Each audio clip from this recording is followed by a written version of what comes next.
Star Wars The Force Awakens is out on Blu-ray and DVD, and I'm going to be doing a review on the Best Buy exclusive Steelbook. Welcome back. This is Barely Sober News and Reviews. You're listening to our section of Barely Sober Jedi. This is Chris, and let's get started. Okay, guys, so I picked up this Blu-ray Steelbook from Best Buy the other day. And the reason why I did this is because I already owned the original trilogy on the Steelbook cases that came out a few months ago before The Force Awakens. And those were really beautifully done. The artwork on the covers is like fantastic. These just really crisp HD images of the Emperor and Darth Vader and whatever. So I wanted to get this Steelbook to fit in with that collection. Unfortunately, it fits, but it kind of doesn't. I'm not really sure why they went a different route. It is the same casing. On the front, you do have a nice high-res image of Kylo Ren. On the back, you have Captain Phasma. The spine looks similar enough to the other movies, but at the same time, it's got a little bit of its own identity. The thing is, it's kind of weird. I mean, this is really just a minor nitpick, but on the other trilogy steelbooks, they have a close-up image of the character's head, and this is kind of zoomed out a little bit as you see more of Kylo Ren's like shoulder, you see his lightsaber, so it just doesn't fit in really like perfectly with the other ones. And I mean, it's a minor nitpick. I'm not going to complain about it. It's still a really nice casing, and yeah, I totally recommend getting it in the steelbook. It does come on the inside with a DVD, Blu-ray, and then a third disc, which is all the special features, which is primarily what I'm going to be talking about here. So on the special features, we have, let's get right into the deleted scenes. I think that's what probably people are most excited about. We're not getting, it doesn't look like we got all the deleted scenes that's been teased. There's been a lot of talk about this Maz Kanata scene where she uses the Force to bring down the ceiling of her castle, stop some stormtroopers. That's not on this at all, which leads me to believe that there may be more deleted scenes that also aren't on this, and they're probably holding off, maybe, release like a special edition down the road. I can't really blame them. I mean, it is milking the fans, but this is, they got this Blu-ray out to us so fast with all this content, and we really can't complain. I mean, back in the day, you used to have to wait super long to get a movie on, Blu-ray or DVD after it came out of the theater. Now we got it just a couple months later, so I'm not going to be complaining, and I'm not sure if I will pick up the special extra edition whenever that is released, but you never know. So let's start right now. The first oh yeah, also, like, these deleted scenes, they're pretty short. There's nothing really significant, but let's just go through them. The first one's called Finn and the Villager. This one is Finn. It's right in the opening scene when they're attacking that village on Jakku. He comes across a villager, and he raises his gun to the villager. It's some woman, and he's hesitating. You could see he's shaking a little bit, and then ultimately he lowers his gun, and the villager runs away. I totally agree with them cutting this because he does basically the exact same thing when he's ordered to, massacre the rest of the villagers just a couple scenes later. So it's just redundant, and I don't think they needed it. It was a good job to cut it. The next scene is called Jakku Message. This is, I guess, a little bit right after Poe and Finn crash.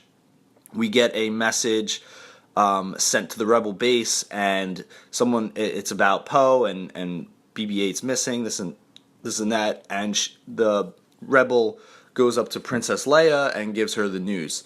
Also agree that this should have been cut, although it is kind of interesting to see how that they were involved in this and that, but it reveals Princess Leia or General Leia way earlier in the movie. So yeah, I don't agree with that. I like the way she was introduced later on.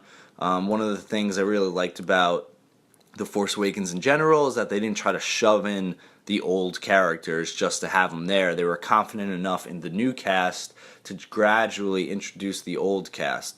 So I thought that was great. I totally agree.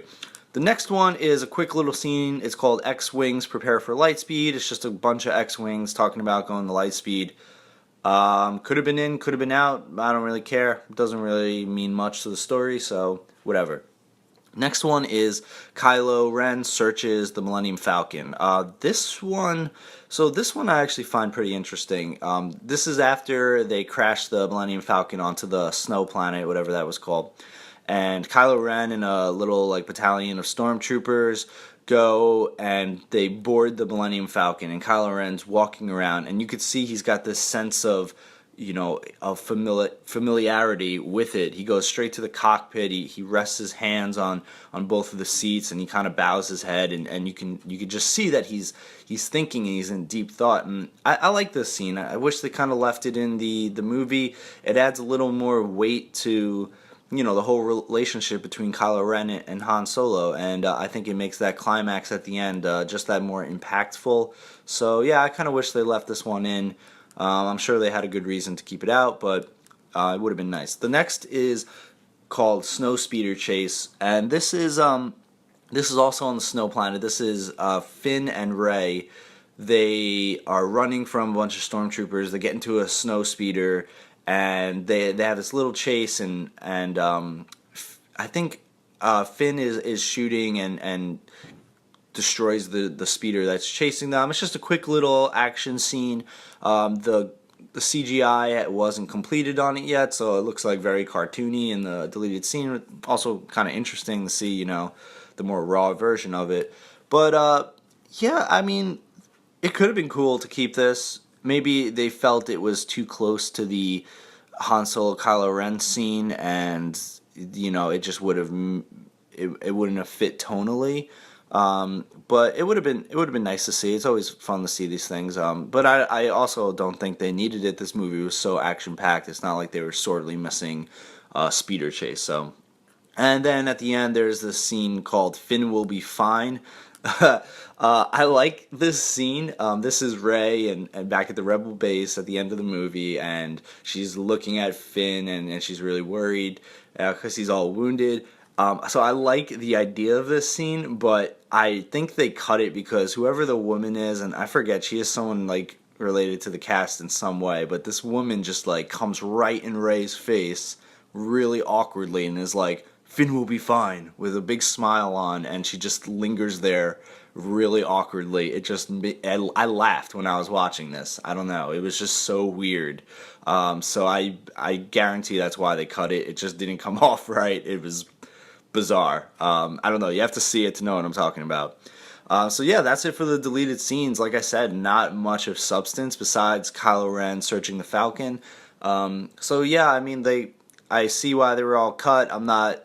Sometimes, like, you see deleted scenes and you're like, oh man, why was that not in the movie? But with this, it's like, oh, okay, I understand where they're coming from. So moving on to the other special features, they have a great documentary. It's like a 2-hour documentary about the making of the movie. I found that really, really fascinating. It's got like 4 different chapters about all the different stages of the production of the movie, and I highly recommend checking that out. It is kind of long, but I think it's interesting enough, or you could break it up into the 4 chapters. But it is nice to see. It's really cool if you're into the process of filmmaking. Definitely check that out.